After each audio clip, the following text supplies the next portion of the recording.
고객의 마음을 사로잡는 우리의 이미지.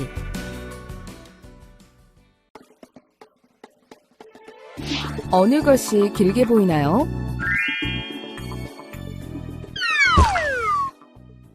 자, 지금은 어느 것이 길게 보이나요? 처음 그림에서 보이는 두 개의 선은 같게 보입니다. 하지만 아래 그림의 사선을 그은 후에는 위의 선이 더 길게 보이죠.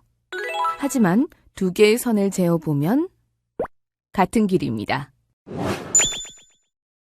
이미지라는 것은 바로 이런 것들과 크게 다를 바 없습니다. 우리도 마찬가지입니다. 내가 어떻게 비춰지느냐에 따라서 고객들한테 친절하거나 예의 바른 사람으로 보일 수 있는 반면에 어떤 경우에는 건방져 보이거나 고객을 무시하는 것처럼 보일 수도 있다는 거죠.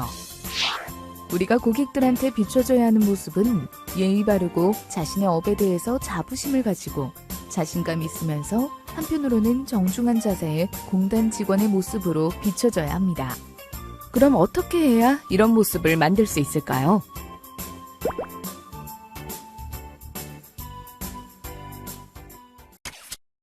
이번 학습을 통해 여러분은 내적 이미지와 외적 이미지를 통해 고객의 마음을 사로잡는 이미지 메이킹을 설명할 수 있습니다. 또한 내적 이미지가 무엇인지 알고 이를 단련시킬 수 있으며 외적 이미지가 무엇인지 알고 신뢰감을 주는 외적 이미지를 형성할 수 있습니다. 오늘 학습할 내용도 함께 확인해 보세요. 그럼 지금부터 학습을 시작해 볼까요? 내적 이미지 대 외적 이미지. 이미지란 무엇일까요?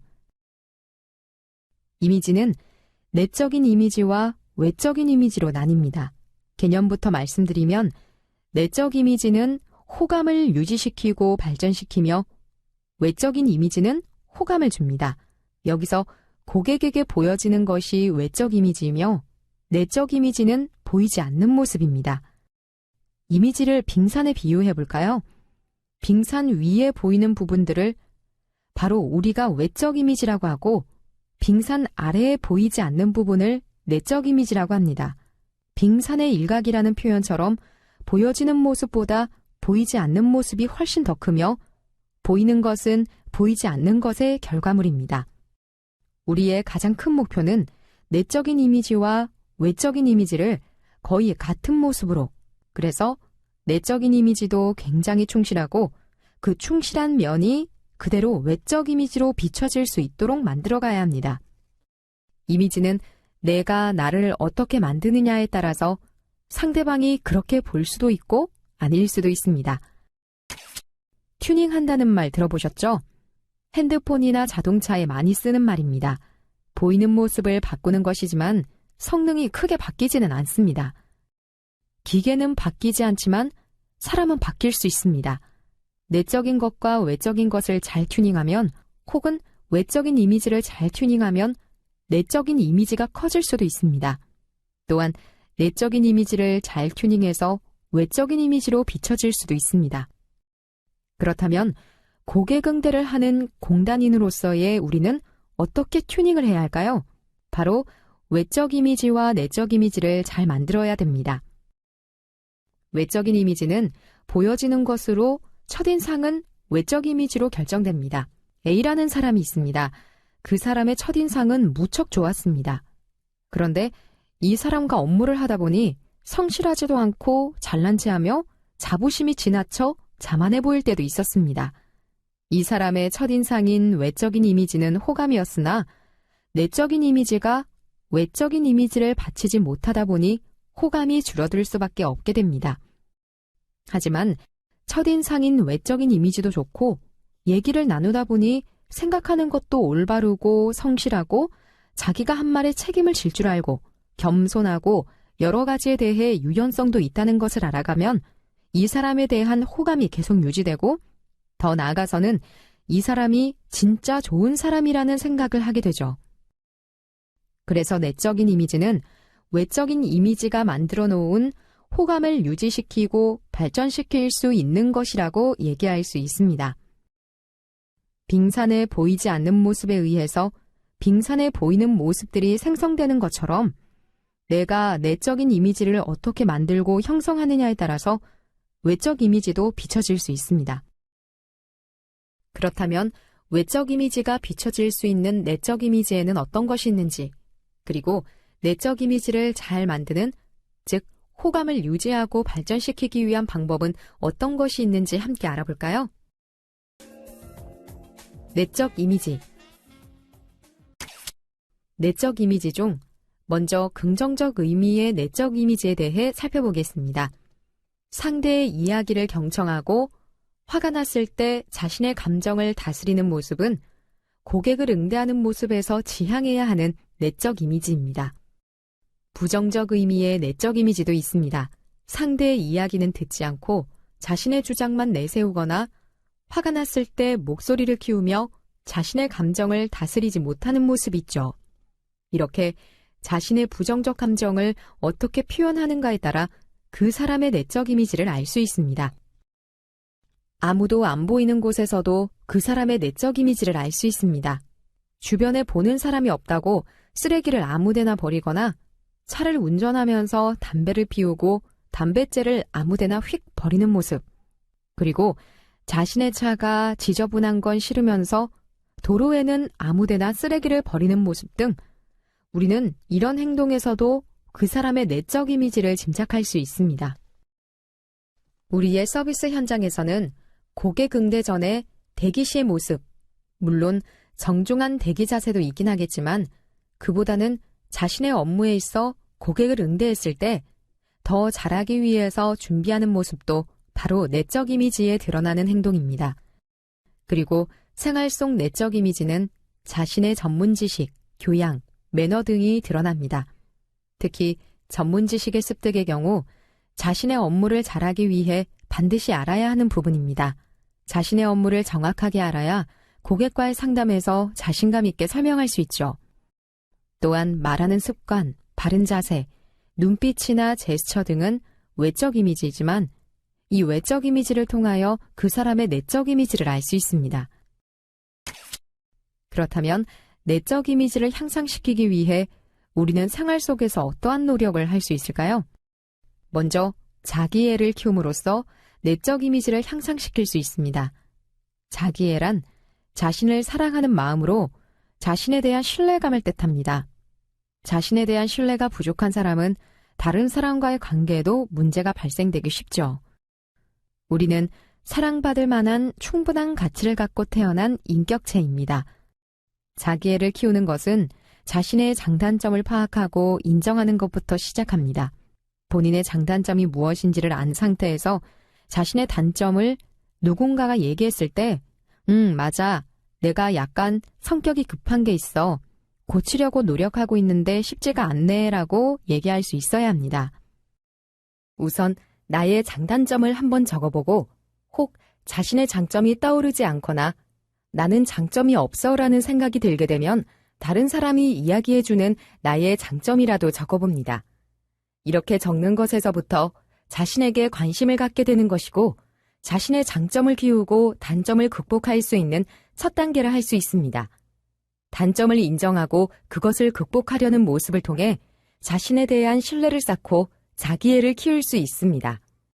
다음으로 건강한 육체를 만듦으로써 내적 이미지를 향상시킬 수 있습니다. 기초 체력이 부족한 사람은 작은 스트레스에도 민감하게 반응하며 자신의 감정을 조절하지 못합니다. 사람은 몸과 정신과 이성이 연결되어 있습니다. 건강한 몸에서 긍정적 감정이 나오고 합리적으로 생각할 수 있는 여유가 생깁니다.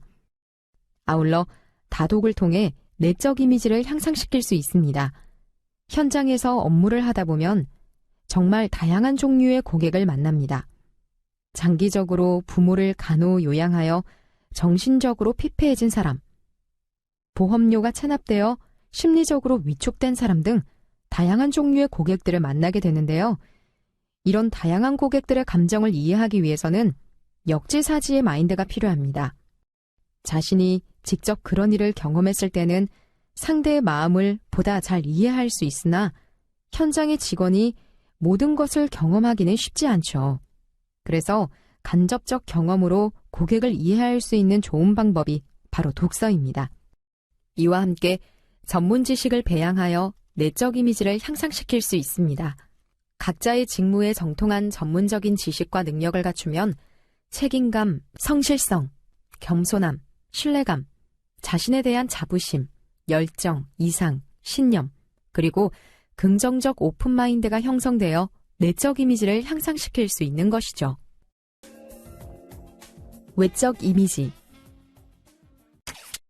내적 이미지는 자기애를 키우고 건강한 육체를 만들며 다독을 통한 간접 경험으로 고객을 이해하고 전문 지식을 배양함으로써 향상시킬 수 있는데요.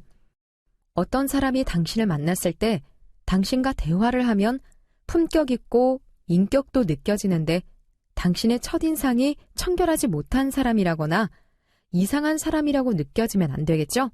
그렇다면 내가 상대방한테는 어떻게 비춰질까? 혹은 어떻게 보여질까의 모습인 외적 이미지를 잘 가꾸기 위해서는 어떻게 해야 할까요? 초두 효과란 처음 제시된 정보 또는 인상이 나중에 제시된 정보보다 기억에 더 큰 영향을 끼치는 현상을 말합니다. 초두 현상이 나타나는 이유는 우리의 뇌가 보고 듣는 정보를 본능적으로 일관성 있게 받아들이려 하기 때문입니다. 뇌는 처음에 들은 정보와 나중에 들은 정보가 반대되는 것이라도 나중에 들은 정보를 기억을 잘 못하고 무시합니다. 솔로몬 애쉬는 초두 현상을 알아내기 위한 실험을 진행했습니다. 실험 참가자들에게 한 명의 성격에 대한 똑같은 정보를 나누어주는 대신 정보를 제공하는 순서는 두 집단에게 반대로 제시했습니다.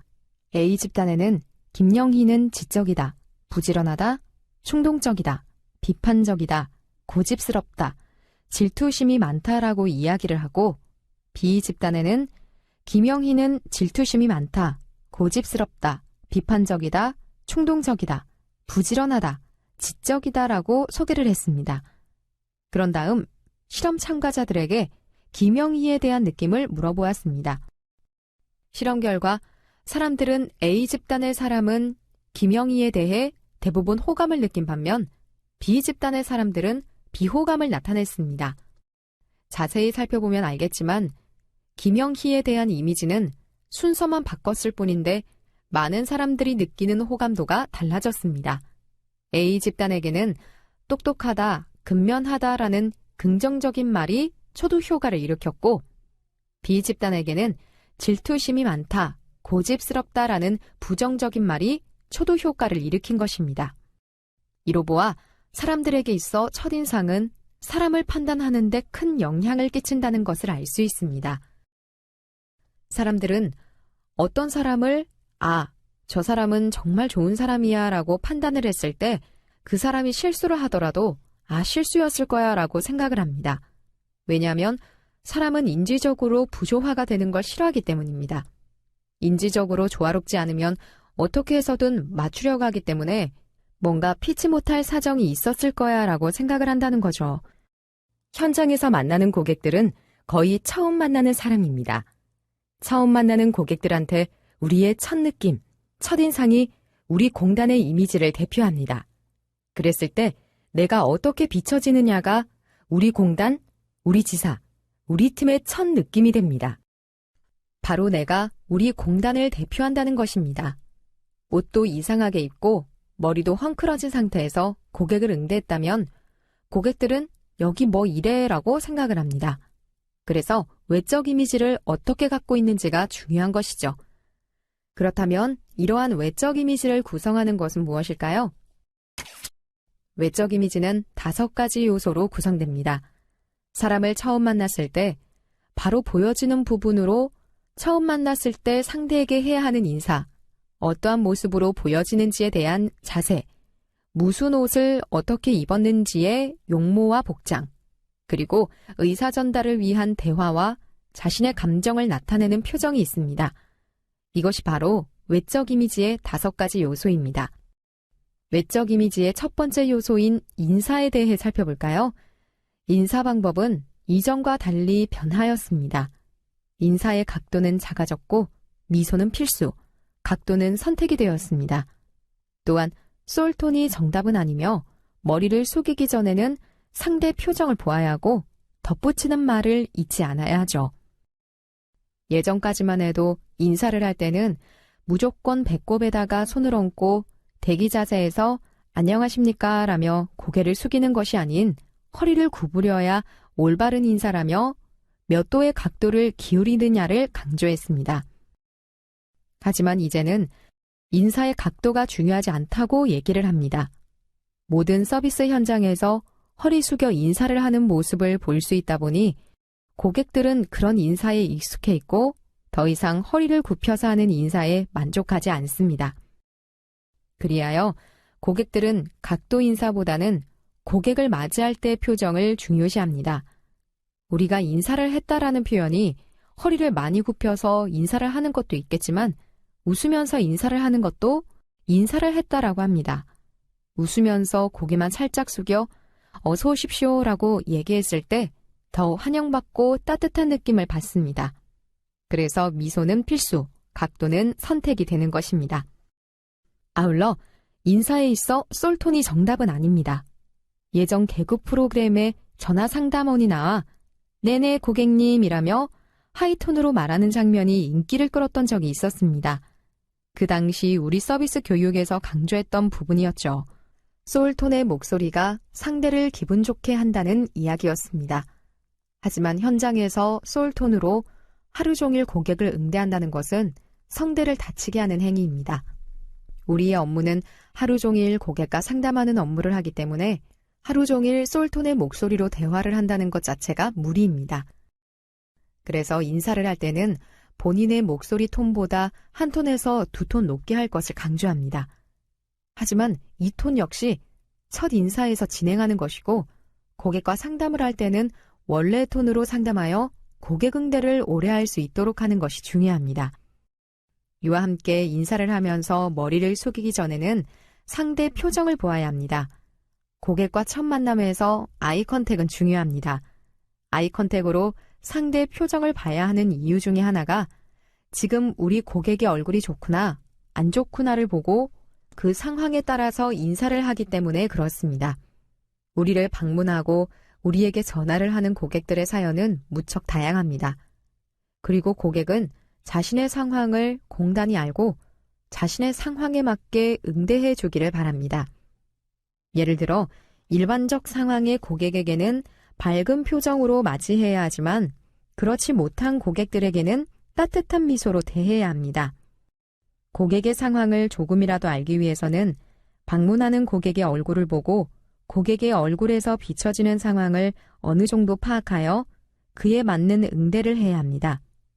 그래서 꼭 고객의 표정을 보고 인사를 해야 합니다. 아울러 인사할 때는 덧붙이는 말을 잊지 않아야 합니다.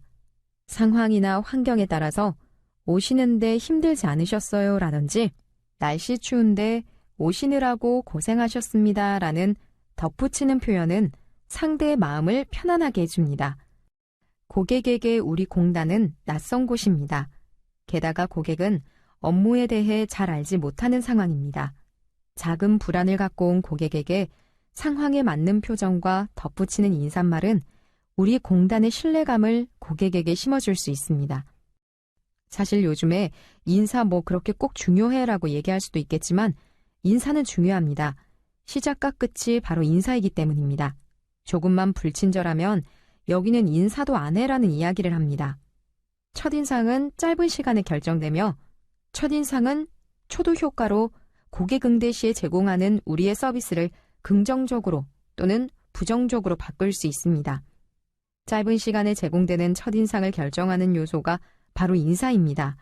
그래서 인사는 서비스 응대의 가장 중요한 요소이며 기본입니다. 외적 이미지의 두 번째 요소인 자세에 대해 살펴볼까요? 고객과 인사를 하고 응대를 할 때 보여지는 부분이 우리의 자세입니다.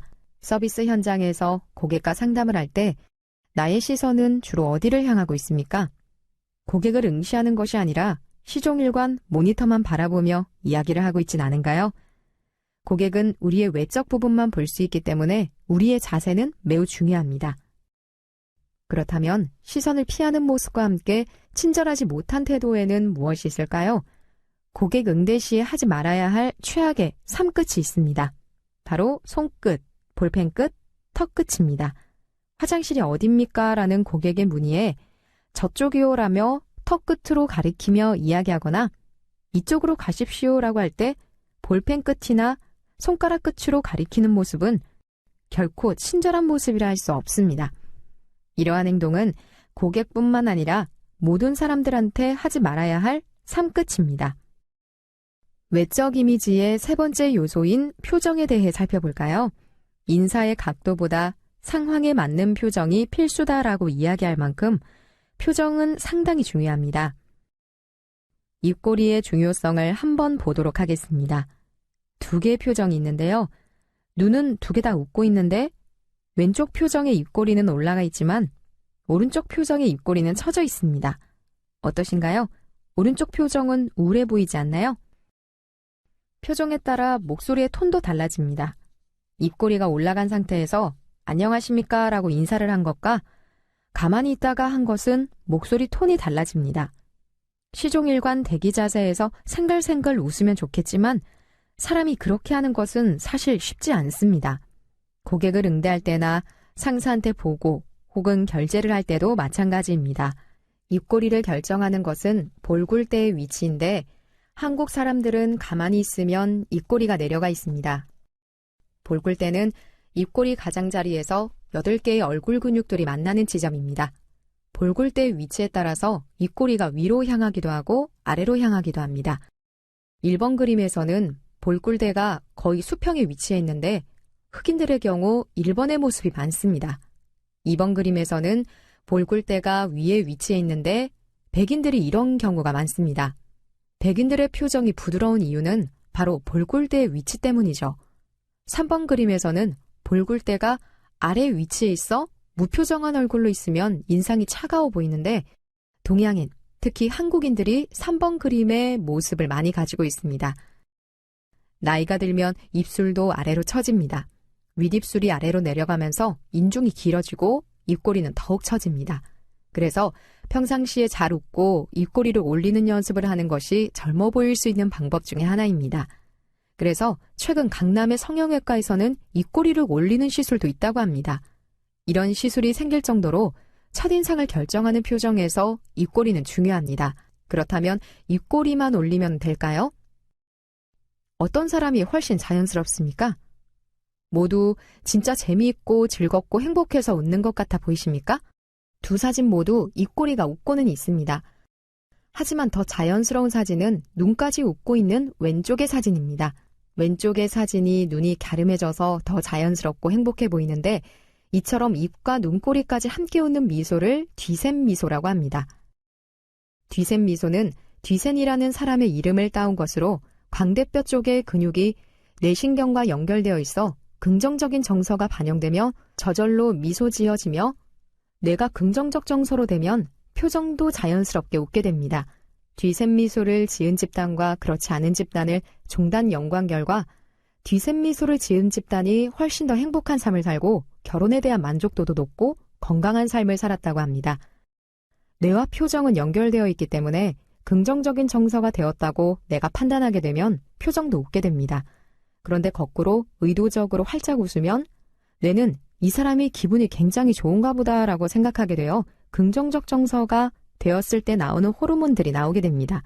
그래서 억지로라도 웃는 것이 우리한테는 좋은 것입니다. 행복해서 웃는 것이 아니라 웃어서 행복해진다는 말이 바로 여기에 해당이 됩니다. 표정은 뒤샘 미소에서 보여줬던 것처럼 눈꼬리도 웃고 입꼬리도 같이 웃어주는 표정이 가장 좋습니다.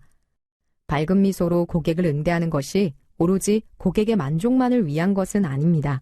의도적으로라도 짓는 밝은 미소는 나를 젊게 보이게도 하고 나의 건강을 위해서도 필요한 것입니다. 즉, 밝은 미소는 고객을 위해서도 나를 위해서도 좋은 것입니다. 외적 이미지의 네 번째 요소는 대화입니다. 안 됩니다. 못합니다. 기다리세요. 이것 작성하세요. 신분증 주세요 등 사람들은 부정이나 명령의 표현을 듣게 되면 거부감을 갖게 됩니다. 상대가 나를 인정하지 않았다는 느낌과 나를 무시하고 있다는 생각을 갖게 되죠. 하지만 서비스 현장에서 고객에게 무조건 된다고 할 수 없는 것도 사실입니다. 우리의 업무는 철저한 근거 자료와 법령에 의해 진행되어야 합니다. 고객 만족을 위해서 고객이 요구하는 것을 무조건 들어줄 수는 없죠. 그렇다면 고객에게 거절의 의사를 할 때는 어떻게 해야 할까요? 고객과의 대화에서 잊지 말아야 할 것은 부정형은 긍정형으로, 명령형은 청유형으로, 그리고 쿠션 용어를 활용하는 것입니다. 부정형을 긍정형으로 하라는 것은 고객에게 부정적 표현을 하지 말라는 표현은 아닙니다. 안 됩니다, 모릅니다 라는 표현은 고객에게 상담 끝났으니 빨리 가십시오라는 의미로 전달될 수 있습니다. 설사 고객이 요구하는 사항이 우리가 해결해 줄 수 없는 일이라 해도 고객에게 최선을 다하는 모습을 보여줘야 합니다. 그래서 최선을 다해서 제가 한번 찾아보겠습니다 라고 제시한 후 노력하는 모습을 보였을 때 고객은 공단도 어쩔 수 없는 것이구나 라고 생각할 수 있습니다. 무조건 안 된다고 했을 때 고객들은 없었던 불만이 발생할 수 있습니다. 그래, 법령상 안 되니 어쩔 수 없다고 치자. 근데 왜 이렇게 불친절해라며 자신이 요구하는 사항에 대해 불만족한 것을 우리의 태도로 바꿔서 불만을 표할 수 있습니다. 제가 한번 해보겠습니다 라는 표현은 무조건 고객이 요구하는 것을 들어주라는 것이 아닙니다. 그래서 제가 해드리겠습니다 라는 게 아니라 장담은 못하겠지만 제가 다시 한번 확인해 보겠습니다 라고 한 뒤 안타깝지만 어렵겠습니다 라고 표현할 때 고객이 받아들이는 마음이 다릅니다. 아울러 명령형이 아닌 청유형으로 고객과 대화해야 합니다. 보여지는 것이 진실이며 말하는 것이 사실입니다. 고객들에게 기다리세요, 서류 주세요, 저쪽으로 가세요와 같이 명령을 해야 할 때가 있습니다.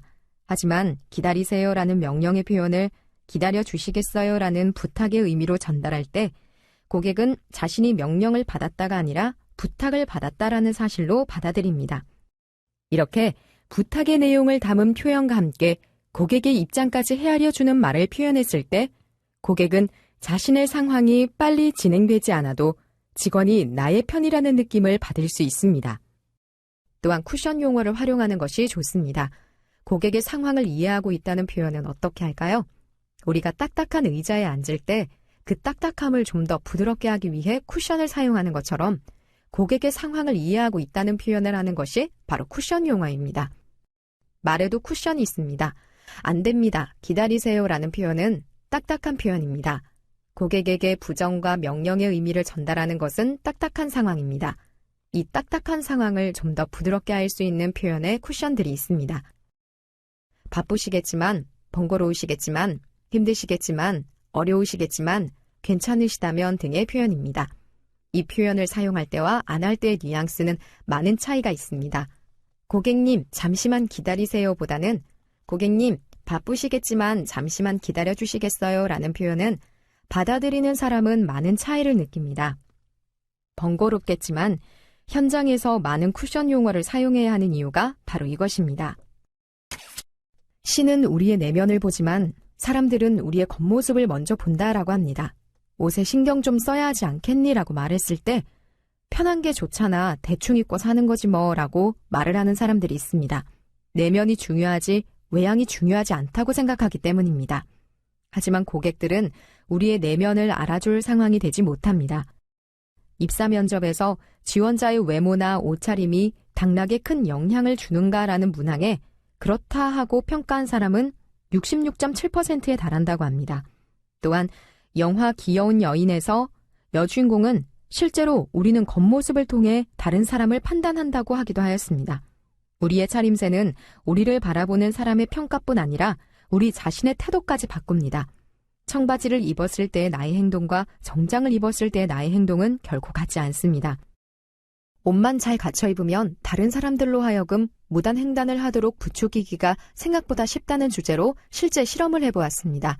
허름한 옷차림을 한 사람이 무단 횡단을 했을 때 겨우 4%의 사람들만 그를 따랐지만 정장 차림의 사람이 무단 횡단을 했을 때 허름한 옷차림을 한 사람을 따랐던 것보다 4배나 많은 사람이 그를 따라 무단 횡단했습니다. 이렇게 복장에 대한 사람들의 반응은 거의 무조건 반사에 가깝다고 할 수 있죠. 멋대로 하고 다녀도 불리할 게 없는 사람이라면 상관없지만 우리의 모습을 다른 사람들이 보고 있습니다.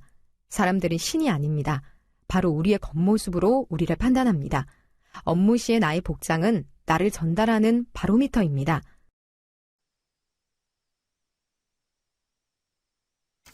오늘 학습한 내용을 퀴즈를 통해 확인해 보도록 하겠습니다. 스타트 버튼을 클릭하세요.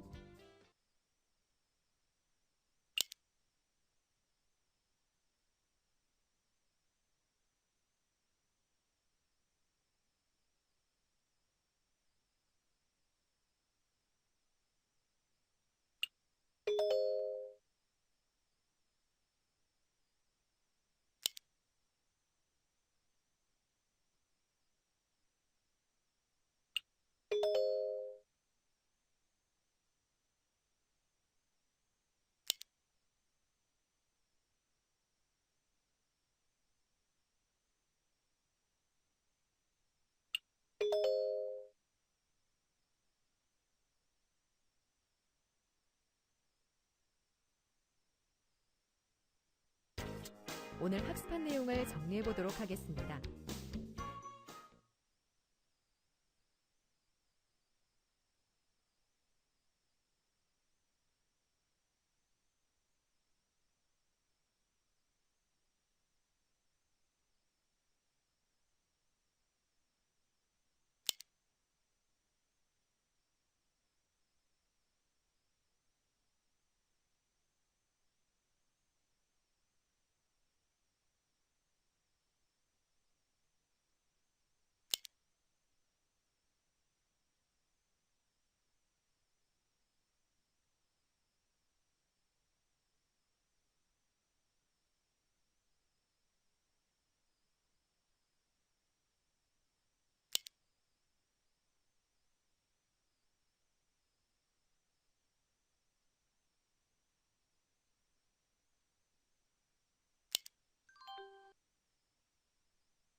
이번 시간에는 고객의 마음을 사로잡는 우리의 이미지에 대해 학습하였습니다. 다음 시간에는 공감 커뮤니케이션에 대해 알아보겠습니다.